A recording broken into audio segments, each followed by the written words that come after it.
તો આજે આપણે આવી ગયા હતા ગામ સમઢિયાળા લગનમાં અને ચેતકને થોડુંક ઓફરોડિંગ કરી નાખ્યું.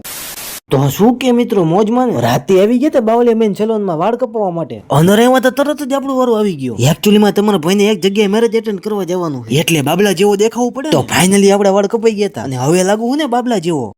બીજા જે ડેરે ખબરમાં નયન ભાઈને લઈને આવી ગયા હતા કોલેજ પાર્કિંગમાં તો તીર્થભાઈ ભેગા થઈ ગયા. પછી એમ યારે આવી ગયા હતા અંદર ક્લાસમાં આવ્યા હતા બેન્ચ ઉપર દેવભા બેઠા હતા અને બીજા ક્લાસમાં આવ્યા તો ક્લાસ જ આખો ખાલી હતો. એકચ્યુઅલી માં બધા રજા ઉપર છે. પછી આવી ગયા હતા ખેતલા આપવા ચાનો કોટો ચડાવવા માટે. રાતે આવી ગયા હતા માહી ચાઇના ટાઉન ચાઇનીઝ ભેળ લેવા માટે. વારો આવવાની થોડીક વાર હતી તો 1-2 કિલો વિડીયો ઉતારી ચાઇનીઝ ભેળ પાર્સલ કરીને ઉપડી ગયા હતા ઘરે. જમીન આપણે આ બધા મિત્રો આવી ગયા રજવાડીએ ચાનો કોટો ચડાવવા માટે. બીજે જે ડેરે ખબરમાં ચેતક લઈને ઉપડી ગયા હતા સમઢિયાળા લગનમાં જવા માટે. રોડ તો ભાઈ ક્યાંય ના જ તે હો પણ જાણે ઓફરોડિંગ કરવા માટે આવ્યા હોય ને એવું લાગે. ચેતકને થોડુંક ઓફરોડિંગ કરી નાખ્યું. તો ફાઇનલી આપણે આવી ગયા હતા ગામ સમઢિયાળા. આવતા વેત તે સુખદેવભાઈ ભેગા થઈ ગયા. એમે પાછા અમે હારે 10 કિલો જલેબી ફાફડા લાવ્યા. એક બાજુ રવિભાઈ તો કામમાં હે અને બીજી બાજુ તો મંડપ નાખેલો હોય. ફાઇનલી એવા બધા મિત્રો ચાનો કોટો ચડાવવાનો. મફતની ચા મૂકવાની થતી જ નથી. લગ્નમાં આવવાનું મેન કારણ એ જ હતું કે સુખદેવભાઈ અને રવિભાઈની બેનના મેરેજ હતા. થોડીક વાર થતા સુખદેવભાઈ આવી ગયા. પછી એમની યાર આવી ગયા જ્યાં જમણવાર રાખ્યો હતો ત્યાં. પછી બધા મિત્રો એને ધામા નાખીને બેસી ગયા. પણ સુખદેવભાઈ તો બીજા જ કામમાં છે. ખુરશીઓ લઈને આમથી આમ ઘુમરિયું મારે છે. થોડીક વાર થતા મંથનભાઈ આવી ગયા. કાઉન્ટર ઉપર તો આપણા વ્લોગ જોવા વાળા બધા મિત્રો ભેગા થઈ ગયા. તો બધા મિત્રોને દિલથી આભાર. આવો નવો સપોર્ટ કરતા રહેજો. તો ફાઇનલી મિત્રો પેટ પૂજા કરી લીધી અને હવે હર્ષભાઈ જવાનું હતું ચેતક લેવા માટે. ફાઇનલી આપણે ઉમંગભાઈ અને બીજા બધા મિત્રો ઉપડી ગયા ઘરે જવા માટે. સુરેન્દ્રનગર પહોંચીને તરત શેરડીના રસનો ટાઢો કોટો ચડાવી લીધો. રાતે આવી ગયા નકટીવા મેલડીમાના મંદિરે. માતાજીના દર્શન કરીને બહાર આવ્યા હતા શાર્દુલભાઈ ભેગા થઈ ગયા. અને એકચ્યુઅલીમાં શાર્દુલભાઈ તો મેચ જોતા હતા. ભાઈરે મેચનો રસિયો પણ. સારું હાલો મિત્રો આજના વ્લોગમાં આટલું. તો મળીએ બીજા વ્લોગમાં. પાછા લાઈક અને ફોલો કરતા જજો પણ.